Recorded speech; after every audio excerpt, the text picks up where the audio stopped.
안녕하세요. 미디어 심리학 4주 3차 시강의를 시작하겠습니다. 챕터 4 감각과 지각입니다. 청각은 귀에 들어오는 그 이상의 것입니다. 청각은 음파, 즉 시간에 거쳐서 펼쳐지는 공기 압력의 변화에 관련된 것입니다. 순수음은 단순한 음파를 가리킵니다. 음파에는 주파수, 프리퀀시가 포함되는데 주파수 변화는 음고, 피치와 진폭, 앰플리튜드, 음파의 높이의 변화를 만듭니다. 진폭은 음량, 라우드니스에 상응합니다. 음파의 복합성, 컴플렉시티에서의 차이는 음색, 팀벌에 상응합니다. 음색은 소리의 질 혹은 공명에 대한 청자의 경험을 의미합니다. 음파의 속성을 주파수, 진폭, 복합성으로 나타냈습니다. 왼쪽 위부터 저주파, 고주파, 고진폭, 저진폭, 단순, 복합, 음파들을 나타냅니다. 인간의 귀는 세 개의 분명한 부분들로 나뉩니다. 외위는 귓바퀴, 귓구멍, 귀청으로 구성이 되고 중위는 이소골을 포함합니다. 내위는 달팽이관을 포함합니다. 인간 귀의 해부 구조를 보면 귓바퀴는 음파들이 귓구멍으로 집중시켜 소리의 주파수에 상응하는 비율로 귀청이 진동하게 합니다. 중위에서 이소골들은 귀청의 진동을 포착해 그것들을 증폭시키고 내위에 있는 액체로 채워진 달팽이관의 표면에 있는 막을 진동시킴으로써 진동을 전달합니다. 여기에서 액체는 음파의 에너지를 청각수용기로 나누고 청각수용기는 그 에너지를 전기화학적 활동으로 변환시켜 뇌로 가는 총신경을 이루는 신경원들을 흥분시킵니다. 뇌에서 일어나는 변환에 여러 구조가 관여합니다. 달팽이관은 액체가 채워진 관으로서 청각 변환의 기관입니다. 기저막은 뇌에 있는 한 구조물로 이소골에서 온 진동이 달팽이관액에 닿을 때 출렁거립니다. 육모세포는 기저막에 들어가 있는 전문화된 청각수용기 세포입니다. 청각 변환 과정입니다. 달팽이관 안에서 기저막은 달팽이관 액의 파 에너지에 반응해서 출렁거립니다. 여러 주파수를 가진 파들은 저주파는 끝에서 고주파는 기저부에 이르기까지 막을 따라 여러 위치에서 물결을 일으키며 그 위치에 붙어있는 육모세포 수용기들이 휘게 합니다. 뇌에서 총신경의 활동 전이는 시상으로 이동하고 궁극적으로는 반대측의 대뇌피질 방구로 갑니다. A1 영역은 에어리어 A1인데 1차 청각 피질을 포함하는 축두엽의 한 부분입니다. 청각 피질은 두 개의 별개 흐름으로 구성됩니다. 공간적으로 어디에 해당되는 청각기관이 음원의 위치를 파악합니다. 비공간적으로 무엇 청각은 기관이 소리의 시간적 측면을 파악합니다. 소리를 부호하는 두 가지 방법이 있습니다. 장소 부호는 달팽이관이 기저막을 따라 놓인 여러 위치에서 서로 다른 주파수를 약호화할 때 활동합니다. 시간 부호는 청신경에 들어가는 활동 전이들의 발화율을 통해 저주파들을 기록합니다. 음원의 위치 파악을 위한 단서는 소리 크기와 시의성, 타이밍입니다. 여기서 hearing, 듣기에 대한 동영상을 보시겠습니다. You hear the gentle lap of waves, the distant cawing of a seagull, but then an annoying whine interrupts the peace, getting closer and closer and closer until whack! You dispatch the offending mosquito and calm is restored. How did you detect that noise from afar and target its maker with such precision? The ability to recognize sounds and identify their location is possible thanks to the auditory system. That's comprised of two main parts, the ear and the brain. The ear's task is to convert sound energy into neural signals. The brain's is to receive and process the information those signals contain. To understand how that works, we can follow a sound on its journey into the ear. The source of a sound creates vibrations that travel as waves of pressure through particles in air, liquids, or solids. But our inner ear, called the cochlea, is actually filled with saltwater-like fluids. So the first problem to solve is how to convert those sound waves, wherever they're coming from, into waves in the fluid. The solution is the eardrum, or tympanic membrane, and the tiny bones of the middle ear. Those convert the large movements of the eardrum into pressure waves in the fluid of the cochlea. When sound enters the ear canal, it hits the eardrum and makes it vibrate like the head of a drum. The vibrating eardrum jerks a bone called the hammer, which hits the anvil and moves the third bone called the stapes. Its motion pushes the fluid within the long chambers of the cochlea. Once there, the sound vibrations have finally been converted into vibrations of a fluid, and they travel like a wave from one end of the cochlea to the other. A surface called the basilar membrane runs the length of the cochlea. It's lined with hair cells that have specialized components called stereocilia, which move with the vibrations of the cochlear fluid and the basilar membrane. This movement triggers a signal that travels through the hair cell into the auditory nerve, then onward to the brain, which interprets it as a specific sound. When a sound makes the basilar membrane vibrate, not every hair cell moves, only selected ones, depending on the frequency of the sound. This comes down to some fine engineering. At one end, the basilar membrane is stiff, vibrating only in response to short wavelength, high frequency sounds. The other is more flexible, vibrating only in the presence of longer wavelength, low frequency sounds. So the noises made by the seagull and mosquito vibrate different locations on the basilar membrane, like playing different keys on a piano. But that's not all that's going on. The brain still has another important task to fulfill, identifying where a sound is coming from. For that, it compares the sounds coming into the two ears to locate the source in space. A sound from directly in front of you will reach both your ears at the same time. You'll also hear it at the same intensity in each ear. However, a low-frequency sound coming from one side will reach the near ear microseconds before the far one, and high-frequency sounds will sound more intense to the near ear because they're blocked from the far ear by your head. These strands of information reach special parts of the brainstem that analyze time and intensity differences between your ears. They send the results of their analysis up to the auditory cortex.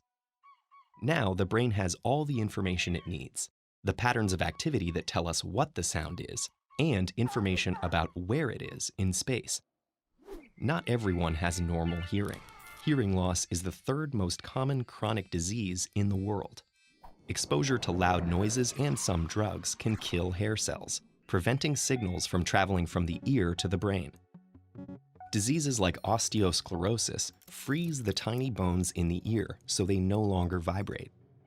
And with tinnitus, the brain does strange things to make us think there's a sound when there isn't one. But when it does work, our hearing is an incredible, elegant system. Our ears enclose a fine-tuned piece of biological machinery that converts the cacophony of vibrations in the air around us into precisely tuned electrical impulses that distinguish claps, taps, sighs, and flies. 신체 감각들은 체감각, 소마토센시스라고 불립니다. 촉지각은 햅틱 퍼셉션인데 손으로 물체를 접촉하거나 붙잡음으로써 환경을 적극적으로 탐색한 결과를 지각합니다. 네 가지 종류의 촉각 수용기들에는 피부에 가해지는 압력, 결, 패턴 또는 진동을 감시할 수 있는 것과 온도에 반응하는 열 수용기가 있습니다. 촉각은 대측 조직화된 표상이 있습니다. 피질의 공간 배열은 촉각의 민감도와 관련이 있습니다. 촉각은 무엇과 어디 경로로 구분됩니다. 다음은 촉각 신경이 존재하는 피부에 대해서 알아보겠습니다. Lies an interface that makes up 16% of your physical weight. This is your skin, the largest organ in your body.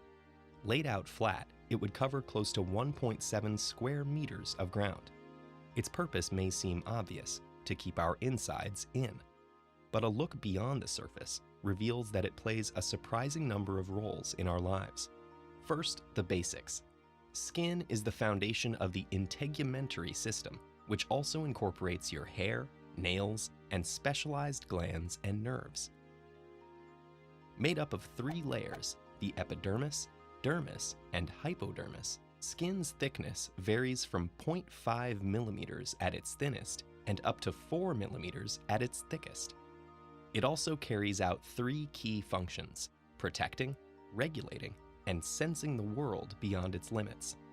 On a daily basis, its huge surface processes hundreds, if not thousands, of physical sensations, relying mostly on large, pressure-sensitive skin components called Merkel cells.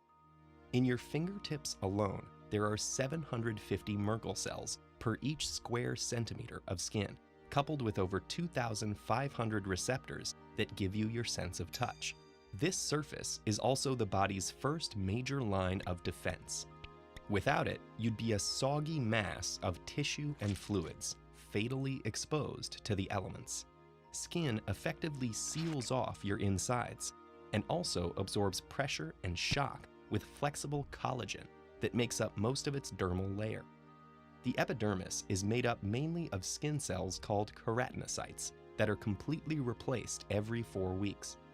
As new cells form at the base of the epidermis, older ones are pushed up. When these cells move upwards, they're filled with a hardened protein called keratin.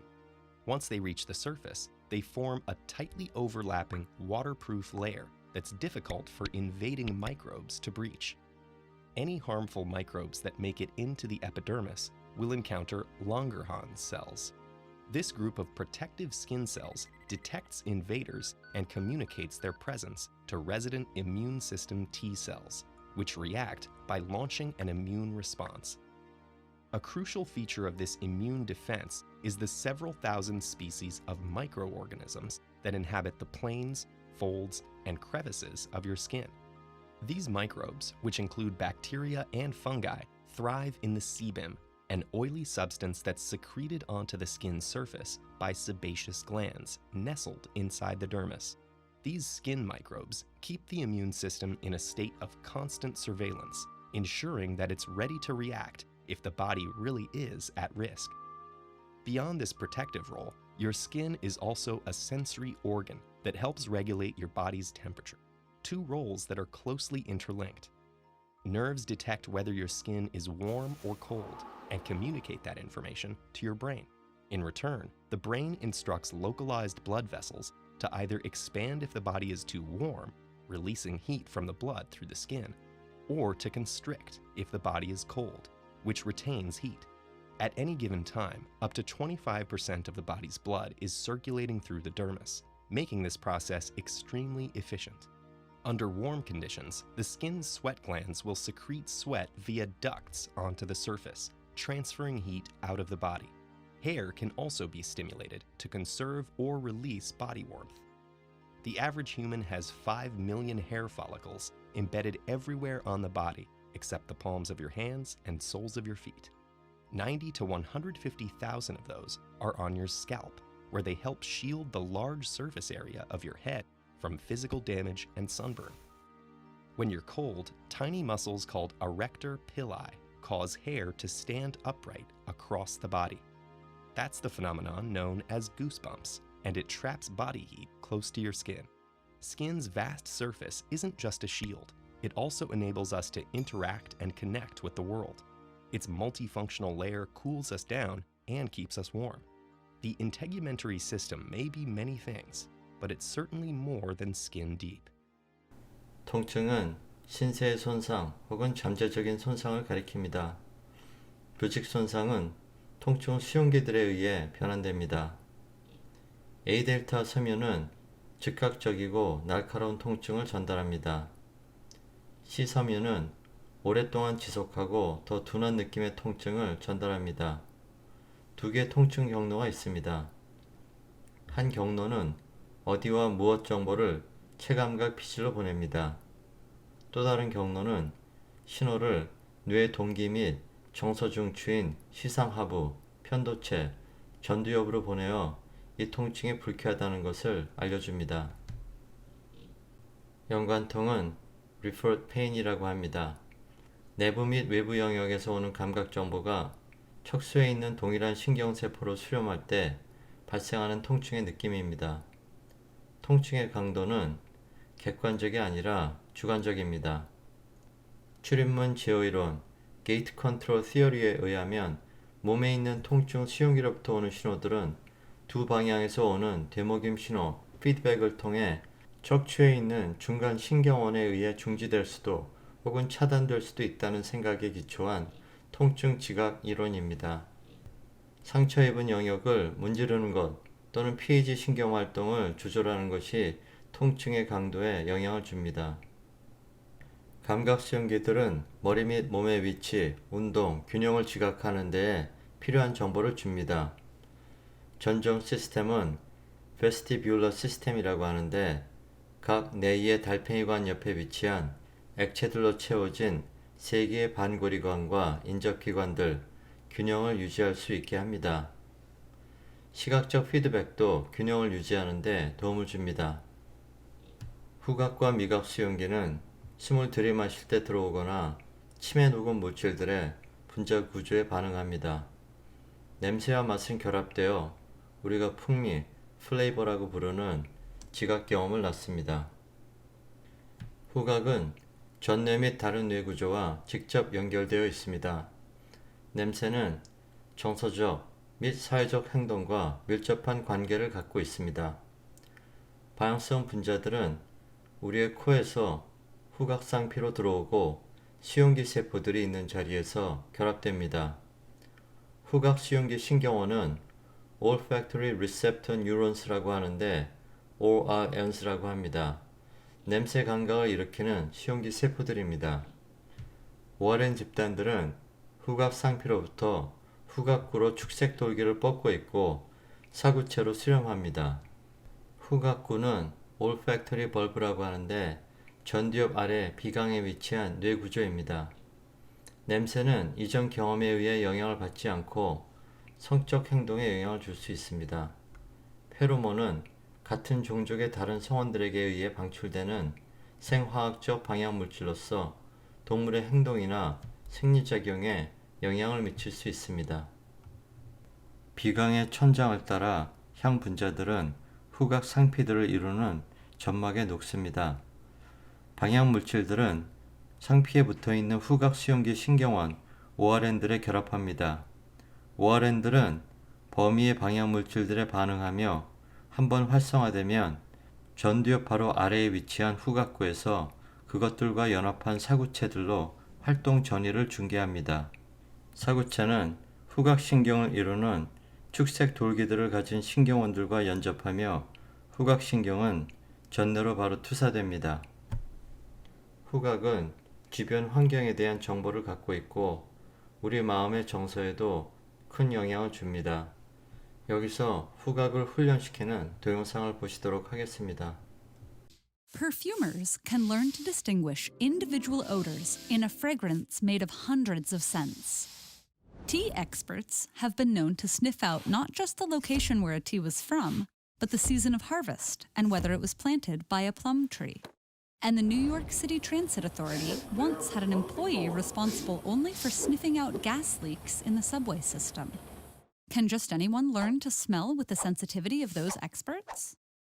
For most of us, what we smell is largely involuntary. Whether it's garbage behind a restaurant, the shampoo of the woman leaving an elevator as you enter, or a bakery's fresh-made bread. With a few million olfactory receptors in our noses, we clearly don't lack the ability to smell well. We just might not always pay close enough attention. That's a shame, because we may be missing opportunities to make strong emotional connections. Smells are powerfully linked to emotions and can awaken memories of places we've long ago left and people we've loved. But fortunately, it is possible to train our brains to smell better. For example, Helen Keller was able to recognize a person's work and, in her words, distinguish the carpenter from the ironworker, the artist from the mason or the chemist, by a simple inhale. Follow these steps and you too can change the way the world smells to you. First, stick your nose in it. Some animals that are known to be great smellers, like dogs who can sniff out explosives and pigs who can find truffles underground, put their noses right at the place they want to smell.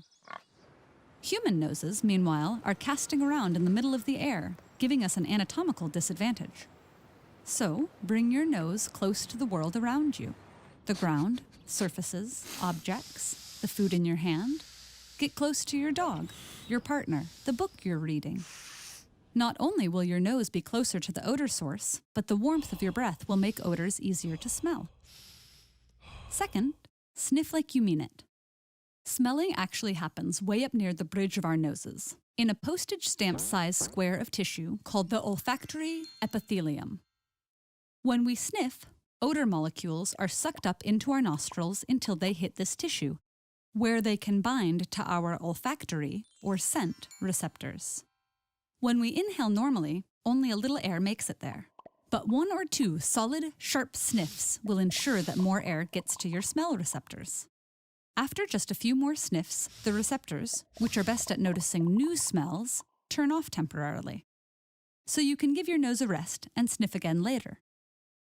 Finally, dwell on the smell. Most smells pass by us with little attention. But simply noticing what you're smelling and trying to describe it, name it, and locate its source, you can expand your own vocabulary of smells. When an odor molecule binds to a scent receptor, it sends an electrical signal from the sensory neurons to our brain's olfactory bulbs. The signal then continues to other areas of the brain, where it's integrated with taste, memory, or emotional information before registering to us as a smell. fMRI research shows that the extra time spent focusing on scent changes the brain of experienced smellers. For them, perceiving and imagining odors becomes more automatic than for non-experts. To get started yourself, take ingredients from your kitchen, spices, vanilla, or fruit, but never anything toxic. Close your eyes and have someone bring them under your nose. Sniff and try to name the source. Over time, you'll begin to appreciate nuances in familiar odors and recognize characteristics of new and unusual smells. The perfumer has practiced these steps enough to become an artist of odor.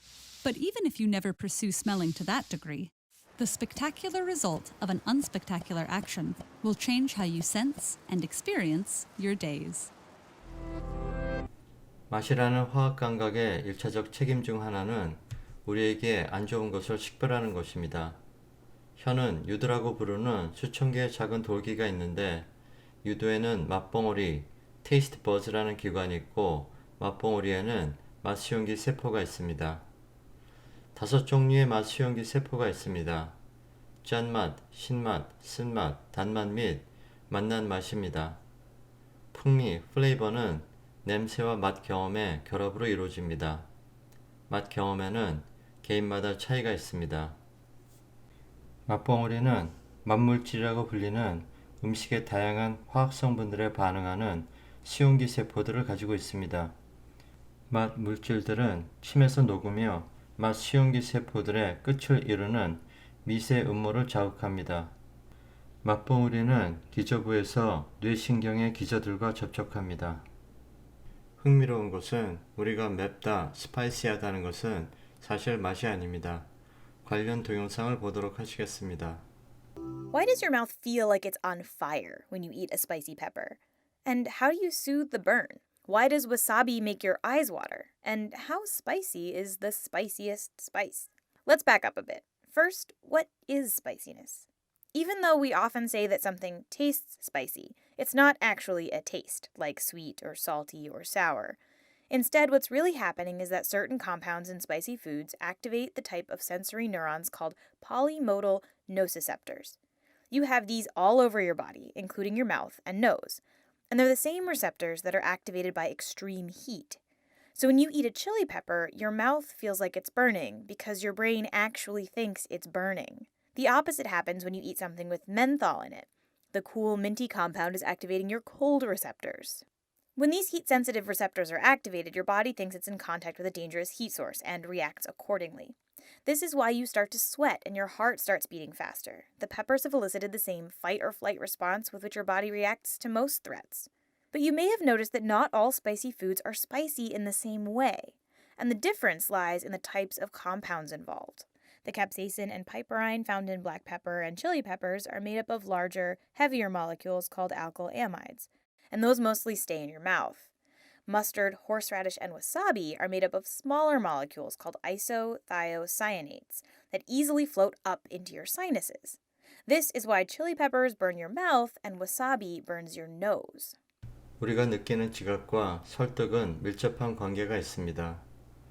미디어 광고는 감각 브랜딩을 사용해서 즐거운 것의 모습과 소리, 냄새, 맛, 촉각을 상품과 연합시킵니다. 간접 광고는 프로덕트 플레이스먼트라 하는데 영화, TV, 비디오 게임에서 상품이 잘 보이는 곳에 나오도록 지불하는 것을 말합니다. 이러한 간접 광고에 윤리적 해는 없는지 생각해 볼 수 있는 주제입니다.